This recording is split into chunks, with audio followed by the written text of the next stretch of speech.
Welcome to Startup Success, the podcast for startup founders and investors. Here you'll find stories of success from others in the trenches as they work to scale some of the fastest growing startups in the world. Stories that will help you in your own journey. Startup Success starts now. Welcome to Startup Success. Today we have Itamar Novick in studio, who is the founder and general partner of Recursive Ventures, who is not just a VC, he's been a longtime operator. He's been named by Business Insider for being a top 100 global seed investor for the past 5 years. Very impressive. Welcome to the show. Thank you so much, Kate. Thank you for having me, and thanks everybody for listening in. Excited to be here today. Yeah, we're excited to have you because you have a very unique background, which I love because you've done so much in the startup ecosystem. Would you mind walking us through that background? Because I think it sets the stage for what you're doing now at Recursive Ventures. Yeah, well, that's so nice of you. You're giving me way too much credit. But the short version story of it is I've been in startups for my entire career. So that's almost 25 years now. And I'm a repeat entrepreneur and startup executive, and I'm an investor. So I've been on all sides of the table, kind of operating, building, investing, supporting others in doing that. And yeah, it's been a fun ride. So as an operator, my last company is a company called Life360, which is now publicly traded on the NASDAQ, around an $8 billion market cap. So kind of helped take it from the very, very early days, like pre-seed, all the way to the IPO and beyond. It was a 12-year journey. So it took a while. It takes a while to build a public company, apparently. Yes. Got to do a bunch of stuff. And then before that, I was an early employee at a company called Giga, which got sold to SAP for $350 million. So I've been part of two big exits, like from the very start, right, all the way to the end. And before that, I had a bunch of kind of startups that didn't go necessarily very well. My first one, I was a founder, and I had a single customer. It was a billing software solution back in 2001. And then the customer called me up one day, and they were like, "Yeah, but nobody's actually really using your billing software. We're still doing all the like invoices by hand, like in writing. Can we just cancel the agreement with you?" And this is like my only customer, and I have 7 employees. So, they canceled. I had to let go of all the employees I handpicked and hired, and learned, that I have a lot to learn. That, well, you obviously learned it because then you went on to 2 successful exits, and like you said, you were there from the early days, which not many VCs can say that from the operating side, which is why I think your background is so interesting. Right. And yeah, with Life360, especially, I came in and I bought out a co-founder, which is something that's even more rare. It's like what Elon did with Tesla. Tell us about that, because I read that. That's fascinating. How did that come about? Yeah, so I was a VC on Sand Hill Road at that time, learning from some of the best on how to make great investments in startups. And I came across Life360, and it was not very well understood back then, like 2010, 2011. People are like, "Oh, kids are never going to have smartphones." Oh, this is tracking. It's weird, and I was listening to all the VCs, and then I did all the diligence work, and I looked at like, what's the demand? Is this thing working? Are people using it? Engagement, and so on and so forth. And some of the stats that I saw were off the charts. I was like, wow, people want this thing. I don't care what VCs say. It's like people are voting with their thumbs, I guess, downloading the app and using it. So I decided to make a crazy move and move into the company. I was first VP of product and doing all in by basically taking all of my net worth at the time, borrowing more money that I didn't have against it, and buying a third co-founder that wanted to leave, buying him out. Wow. And went into the company. You went all in. Went all in. Wow. And it paid off. You saw the vision and you understood it. Well, it's something that I tell, like younger professionals early in their career. I'm like, you know what? like once, sometimes even twice in your life, you want to swing for the fences. Like if you're in startups, you want to swing for the fences. You want to go, you want to go all in. And worst case, you'll probably land up on your feet. If you're a great engineer or if you're a great tech business person, you're going to find a job. You're going to be okay, especially if you're here in Silicon Valley, one of the major entrepreneurial hubs like New York, Austin, London, whatever. Like you'll find a job and you'll recover.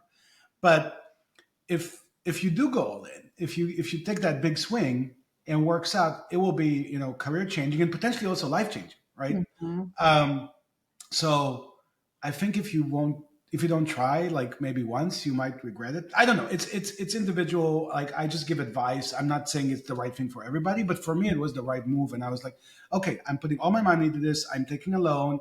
Like if it doesn't work out, what's going to happen? I'm going to find another job. I'll be in a little bit of debt, and I'll recover.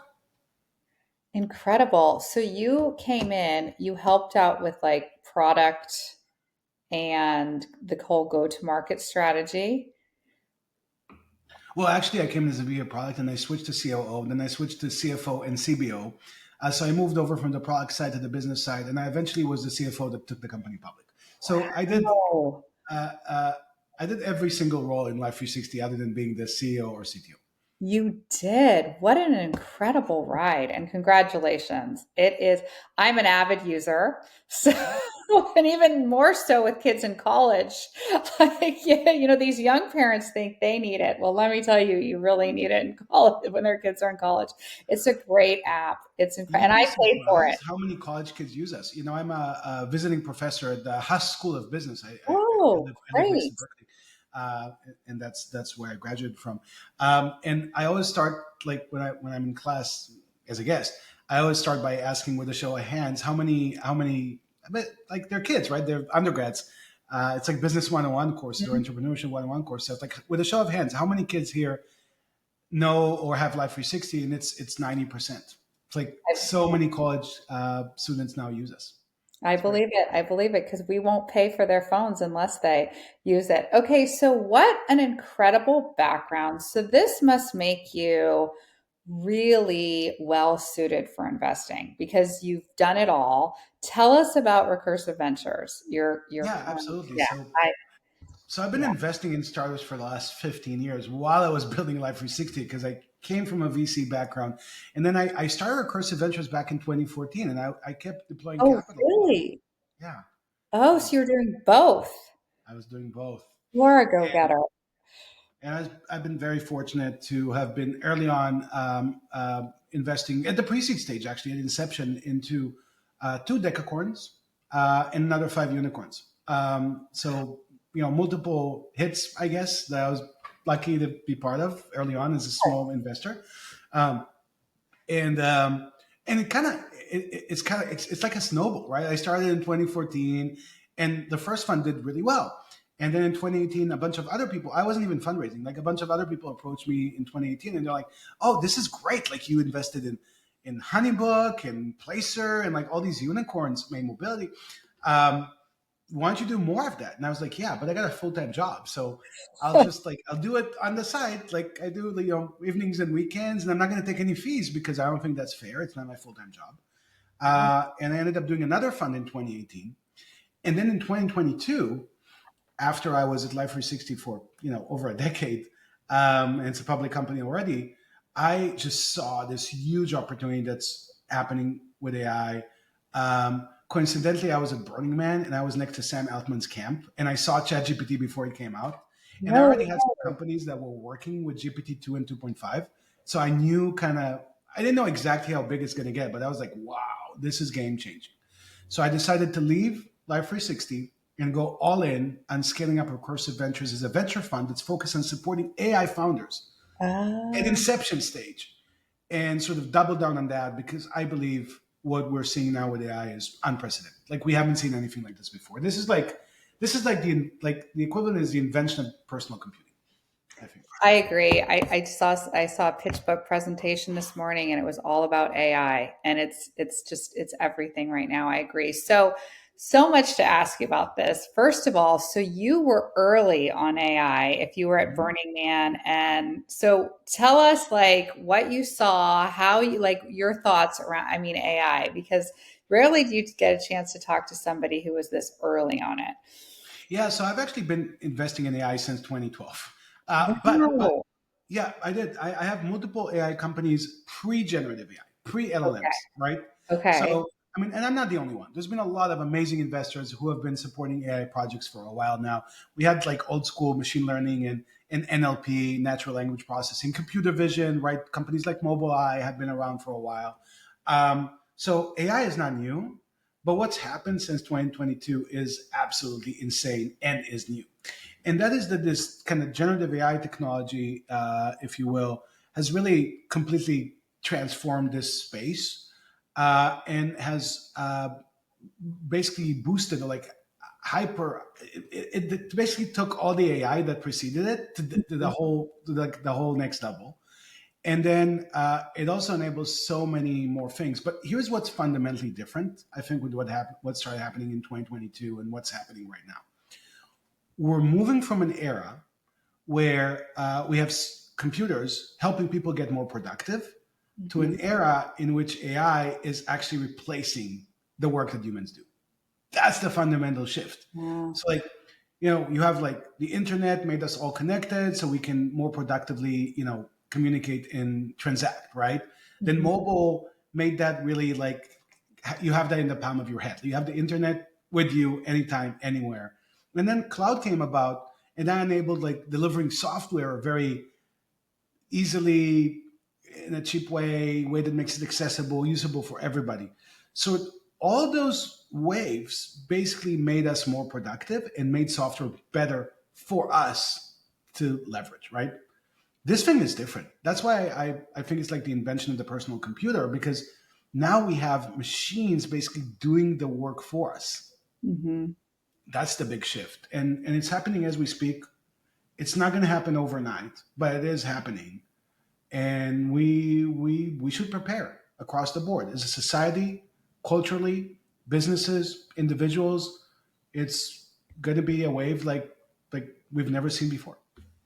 I think you summed that up so well. I mean, I'm seeing org charts now with AI agents instead of people, like in marketing and for like sales support. I mean, it's coming. You're absolutely right. Yeah, and we So, can debate if it's 5 years or 10 years out or yeah, 20. I don't have a crystal ball. Maybe you right. have, No. uh, but it is coming, and now we can show it, right? We can Right. basically the way I think about it. So I'm a little bit more sarcastic about some of those things. I don't think it's ready for showtime yet. I think in a way, ChatGPT is just like an amazing demo of what it would be because it Hmm. still has all those issues, right? Hallucinations and quality, and like we're seeing them.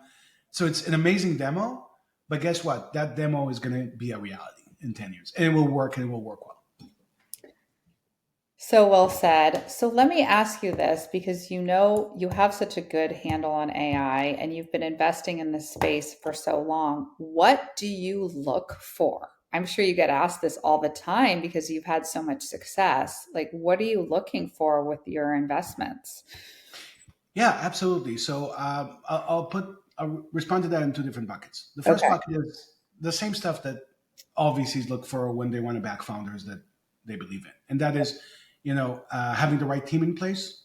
Which is, do we have the right DNA? Like, do we have the technical person? Do we have the salesperson if we need that? If it's an enterprise sales company or whatnot, do we have the growth hacker if it's a consumer company? Whatever the company needs, like the key pillars that are needed for success, they need to be there, right? One. Okay. So completeness. The second thing is obviously just like subject matter expertise. Like, are these people like top notch, the best in X, right? Whether it's AI, whether it's enterprise sales, whatever it is, right? We want to have. I mean, for startups to succeed, you want to have the best people around, like the A+ players, and it all starts with the founding team. So we want to see that, and then we also look at things like fundability, like can they sell? Because eventually, no matter how you want to like skin the cat, as a founder, you are selling. You're selling to investors, you're selling to customers, you're selling to employees, you're selling to every stakeholder in the company. So you got to be, fundable. I think that's important for us to kind of see that you can grow up, and you need to be curious and intellectually honest and think in first principles and coachable, right? Because starting a company and writing code to ship a product is very, very different than running a 1,000 people public company. And you need to be able to do both, Right. right? So it's a journey, and you need to embrace it. So that's in the team. We also look at TAM, which is total addressable market.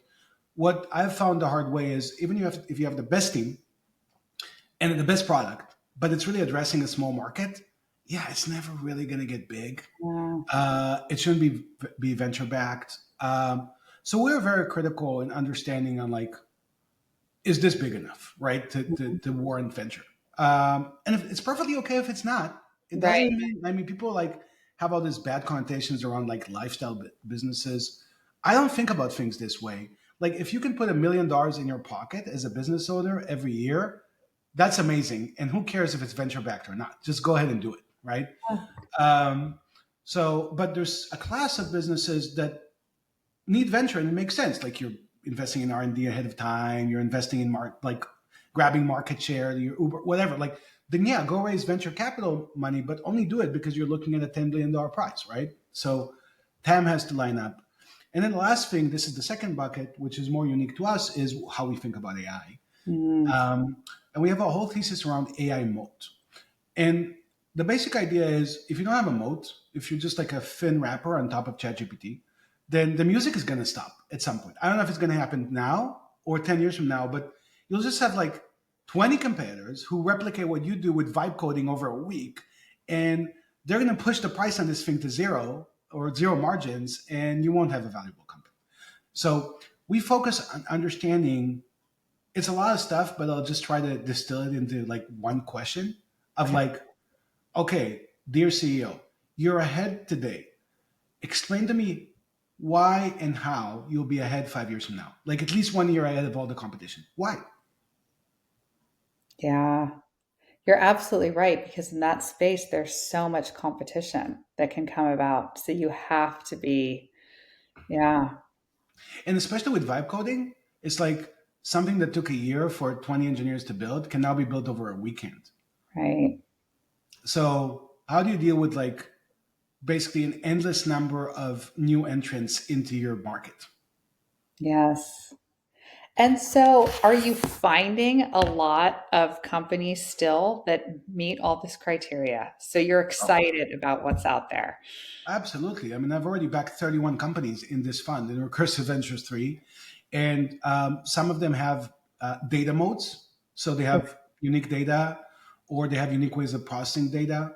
They're extremely good at getting customers' data, first party data, and using it in various ways to, you know, do reinforced learning, which is a very important piece of what we need to get done to get agents going. Mhm. Beyond models, go to agents, right? How do we get that done? We need to teach those agents what works and what doesn't. We need Mhm. human supervision. Um, so that's kind of one type of mode that we see. Another type of mode that we see, which is a little bit more subjective, but I think it's important, is, you know, the machines, the AI is going to move at AI speed, Right. but us humans, we're going to keep you moving at human speed, Yeah. and we're the bottleneck, Right. and it's okay.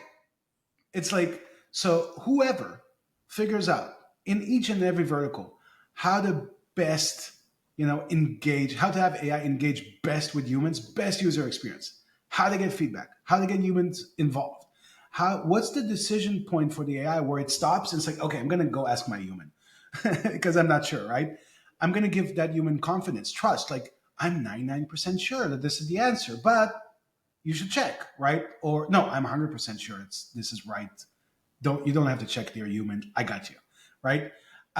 Whoever figures out those pieces, it's basically user experience and product, could also win, right? Because it's really about building trust and about moving at human pace, not AI pace. We're That the is ones that so do this. true. That is really well said. I've never thought about it that way, but you're exactly right. You have such a great mind around what works at a startup. So I want to switch gears because you caught my attention because you have a way of explaining it as anti patterns. Right. I want to delve into that. So explain to the audience what you mean by anti patterns, and we can go from there. I find this fascinating and really helpful. Right. So first of all, anti-patterns is a concept in computer science, and what we're talking about here probably is specifically startup Yes, anti-patterns. exactly. And startup anti-patterns are basically all the things that your gut would say, "Oh, this is a great idea." But actually, in many cases can be very bad for your business mid and long term. So your intuition is like, yeah, this is great, but actually, no, you should watch out. Um, and the more fundamental idea here is if you try to learn about success and replicate success in startups, it's actually not going to be that helpful for you because every company has its own unique path and its own like combination of things and trends, and sometimes it's just pure luck that Right. got it where it is. So studying startup success is actually not that effective. However, there are 75 startup anti-patterns that me and a friend jotted down.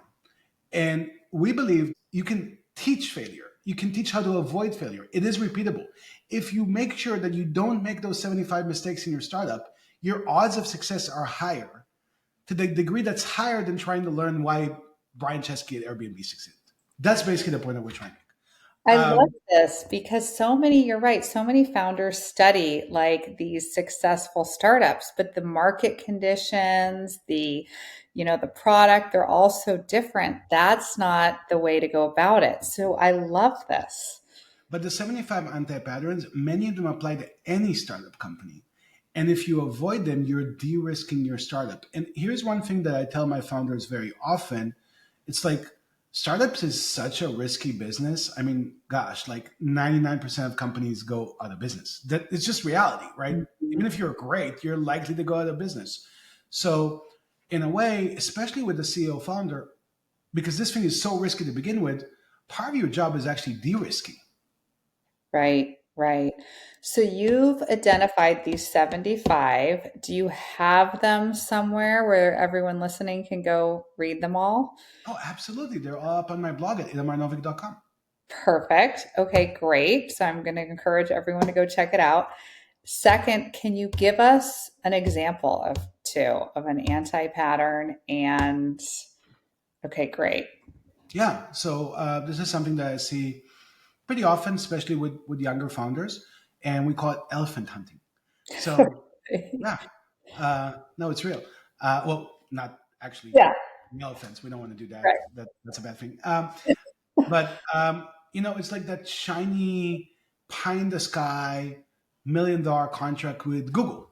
Pick some elephant, Mhm. some big company, and you have your entire team focused on it. They're on it. They're working. Obviously, it's Google. There's like 5 different departments involved in the procurement of this thing, and you're just like going through a 2-year sales cycle.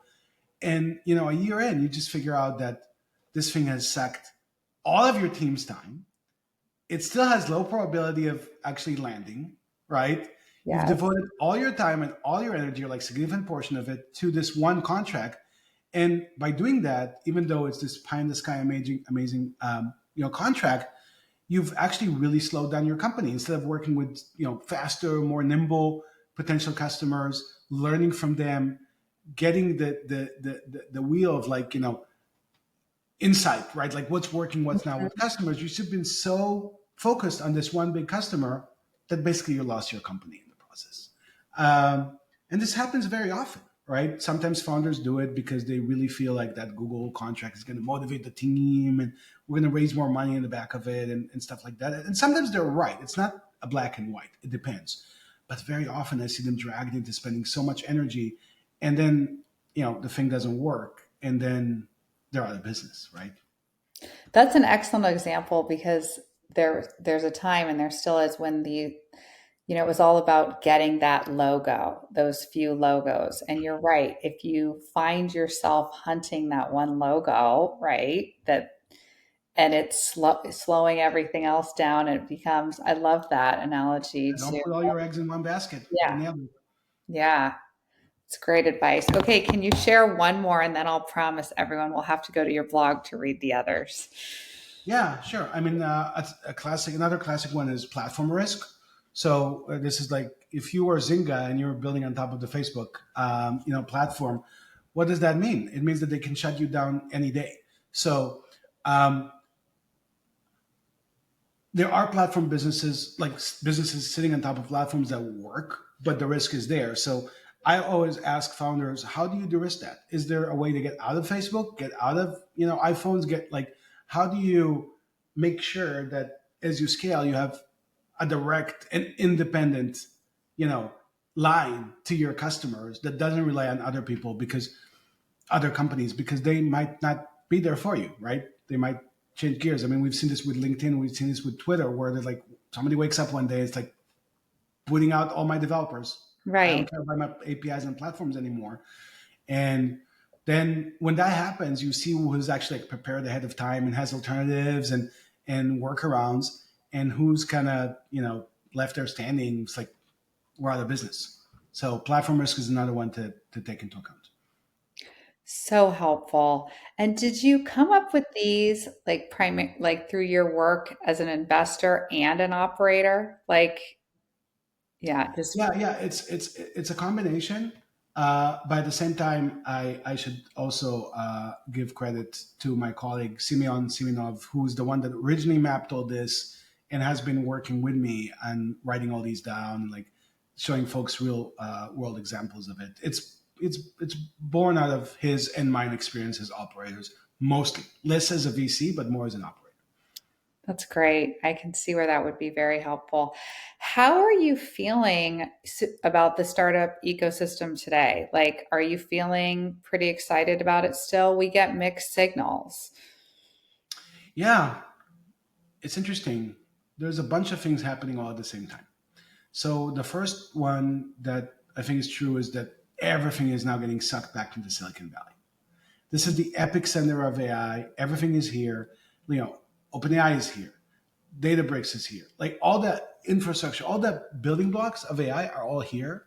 And that made a lot of AI companies, even at the application layer, who leverage all those platforms, move here, because this is where everything is happening. And it's interesting, because if you look at the 2010, 2012 to 2021 SaaS bubble, if you want to call it that way, That's what it uh, was.